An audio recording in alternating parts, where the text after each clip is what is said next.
I'm convinced that 23 sleeping toddlers dispersed evenly throughout a stone temple would have at least a 50% survival rate. The way that was like very eloquent, like I thought that was great. That was an A+ comment. Yeah, it was. Okay, so the Acolyte is set roughly 100 years before the Phantom Menace, right? Mm-hmm. As I've told you, I'm reading the Sith books, and I just started today my all-time favorite Star Wars book. It's not even close. It's Plagueis. It's the best Star Wars book. I don't. When did you start reading it again or today. listening? So it's what's so funny, Jay, is last night before I went to bed, I almost turned it on. I was just randomly. I was just like, oh yeah, Plagueis would be great. Just because I was trying to take my mind off some things, and so it's so funny that you started listening to it again. Dude, it is immediately awesome. Oh, I know. It starts off just huge plot and world building. It's just incredible. It basically covers 1,000 years of history. Oh, dude. Like it's great. But the actual episode opens up with Plagueis, or the book opens up with Plagueis and Tenebris on this planet called Baldemnik, and they're looking for cortosis because of a tip that Tenebris got from somebody that actually was trying to screw him over, right? What mining company was it? Subtext mining. Yeah. So anyway, as they're kind of like introducing the characters, one of the things they say is like it is the before this series, it's like part 1, something, and then it goes 46 years before the reign of Palpatine. Right. So it's 46 years before Palpatine became named Chancellor, I would assume, or possibly the Emperor, but it doesn't matter. That's a few years, give or take. Right. Yeah.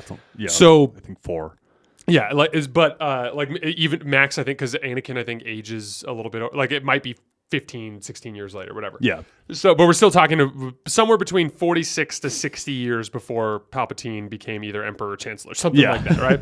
So, one of the things they say is Plagueis had been, at that point, had been Tenebris's apprentice for the length of what the average human would live, is what they say in the book.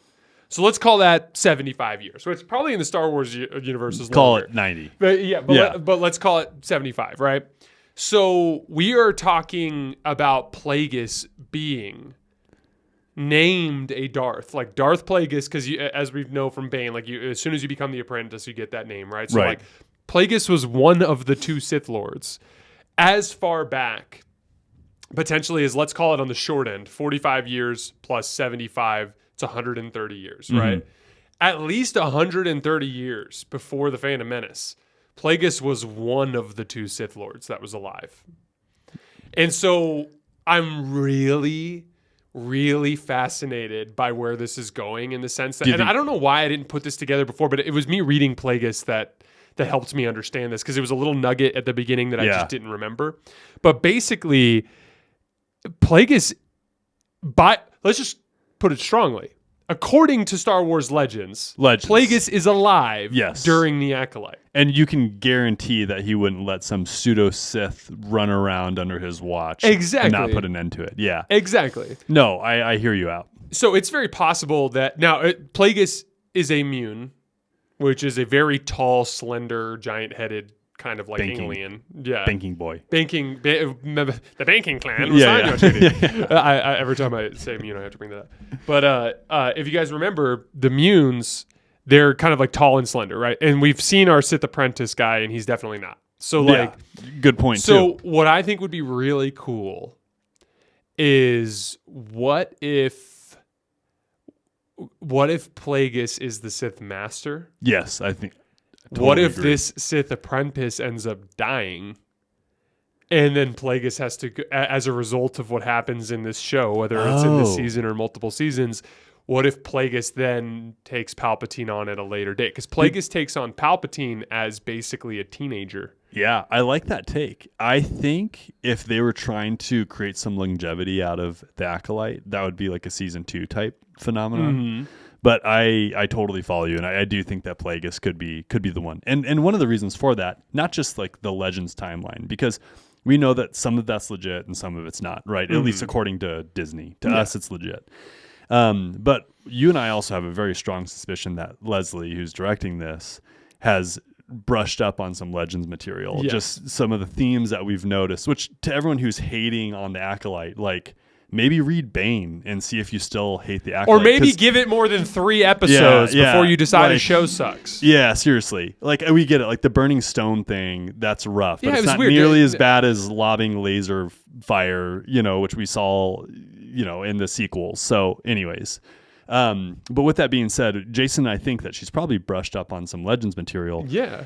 It would totally make sense that she brushed up on Plagueis leading into this, especially if she's creating a story about the Sith, right? So I totally think that that's plausible. Yeah, I think that it like, because I keep trying to kind of like conceptualize an idea of like how this Sith could like appear and then disappear, right?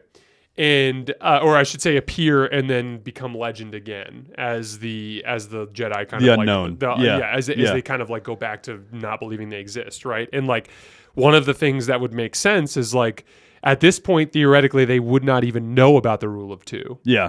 So like it like I'm just curious to see how they tie this all together. And my thing is like I think the timeline makes sense to drop a Darth Plagueis. Like, I think it'd be fucking so cool if, like, they went through the whole season and everything kind of panned out centering around the apprentice, and then, like, the very last moment of the episode was some sort of Plagueis drop. That would be such a power move. Dude, and you can complicate the plot with that too, and this is just a wild guess, and it's probably not going to happen because there's really not a reason why it should.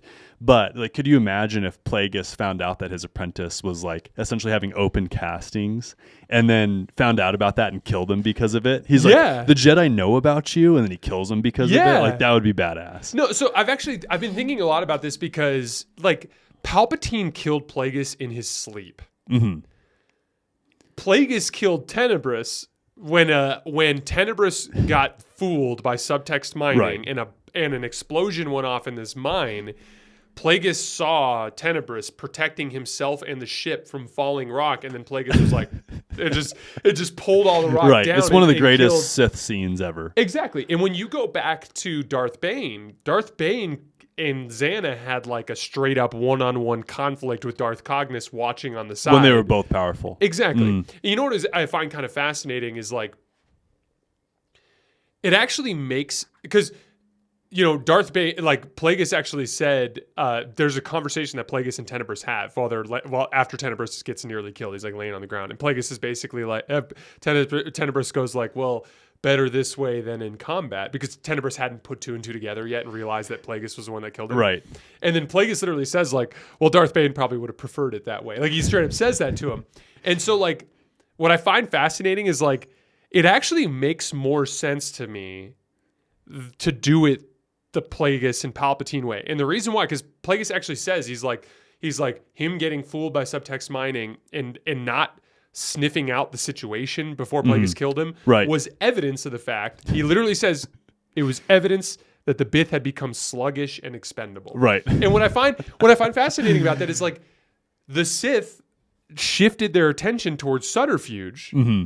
And like, it's actually more important for you to be alert and aware of like all of what's happening around you. Your apprentice, and including your apprentice. Yeah, and surviving sneak attacks than the martial prowess thing. Because the Sith were never going to beat the Jedi through martial prowess. So like, I actually kind of like the idea of like Plagueis and Palpatine having overthrown their masters by catching them slipping. Right. Because Plagueis gets drunk and is celebrating becoming Coach-Chancellor. Dude, what an idiot. Yeah. Right? Yeah. Exactly. That like, him of all people should know. He wrote the book on it. Yeah, he wrote the fucking book on it, man. Yeah. No. And we've talked about this during previous episodes, right? When we broke down Plagueis, it is so cool when the book talks about how Tenebris does calculations in his head about how like it would be improbable for that not to have been Plagueis to have actually like tried to kill him. Yeah. And then it dawns on him, and then he's not mad that his apprentice tried to kill him. He's mad that the ship got ruined and that the Sith were gonna die. Yeah, exactly. It's like the greatest Sith conversation. And then Plagueis is like, don't worry about it. I'll figure it out. That was the part. Tenebris makes a little comment about how you destroyed the ship, and Plagueis is like, all right, enough of you. Karate chops him. Karate chops and snaps his neck. It was so funny. It's great. It's great. All right, we got to get out of here because Luke's got to go pick up his sister-in-law at the airport. So we're going to call it a night. But as always, we sincerely appreciate you guys for supporting the show and supporting us. We're going to be back tomorrow night. Yeah. with another beer episode. Yeah. We're gonna have a beer and we Yeah, can and Acolyte. talk about the Acolyte. Actually, I'm off tomorrow night. So are you working tomorrow night? No. Oh, so maybe you can come over and watch it together. And we can just Yeah, record right after. that sounds like a good. plan. Yep. Cool. That sounds great. All right. As always, we appreciate you guys. We'll see you tomorrow night. Thanks a lot.